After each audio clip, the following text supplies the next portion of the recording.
مجھے مارنے کے بعد جب میرے شوہر کا دل ٹھنڈا ہو گیا تو اس نے میری سہیلی کو کال کی اور اسے کہنے لگا کہ اب تم بے فکر ہو کر میرے نمبر پہ کال کیا کرنا، ابھی تمہیں کچھ نہیں کہے گی۔ اور اس کے بعد میرے شوہر نے مجھے گھر میں قید کر دیا، اس نے میرے گھر والوں سے میرا رابطہ تک ختم کر دیا، اور پھر وہ میرے ہی سامنے بیٹھ کر میری اس دوست سے ڈھیروں باتیں کرتا، اس سے وعدے کرتا، اس کو بولتا کہ میں تم سے شادی کروں گا، اور میں اپنا یہ دکھ کسی کو بتا بھی نہیں سکتی تھی۔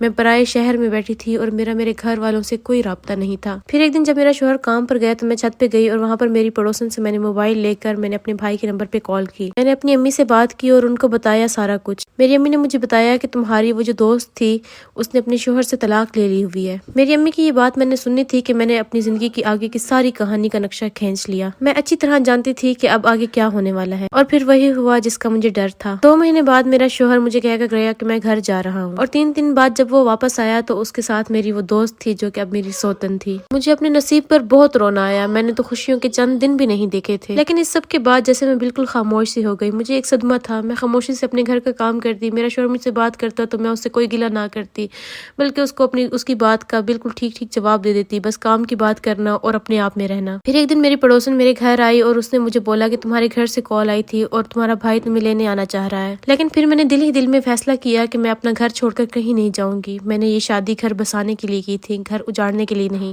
اب اس میں جتنی بھی مشکلات آئی ہیں میں ان سب کا سامنا کروں گی۔ میں تو بالکل خاموش ہو کے رہ گئی، لیکن میری اس سوتن کو میرا وجود بالکل بھی برداشت نہ تھا۔ وہ بات بات پر مجھے گالیاں دیتی، مجھ سے بدتمیزی کرتی، میرے شوہر کے سامنے میرے گلے کرتی، اور میرا شوہر بھی بالکل خاموشی سے سنتا رہتا۔ لیکن پھر وقت کے ساتھ ساتھ جیسے ہی اس کا شرم و حیا کا پردہ اترا تو اس کی زبان تو میرے شوہر کے ساتھ بھی چلنے لگی، اور میرے شوہر کو یہ بات بالکل برداشت نہ تھی، اور پھر کچھ ٹائم گزرنے کے بعد ہم دونوں ہی حاملہ ہو گئے۔ یہ وقت میں نے بہت مشکل میں گزارا، میں نے اس عورت کی بد زبانی سہ کر یہ وقت گزارا، اور پھر اللہ پاک نے مجھے بیٹی سے نوازا، اور میری بیٹی کے پیدا ہونے کے 2 مہینے بعد اس کے ہاں بھی بیٹی پیدا ہوئی۔ لیکن میری سوتن نے اپنی بیٹی کو دودھ تک پلانے سے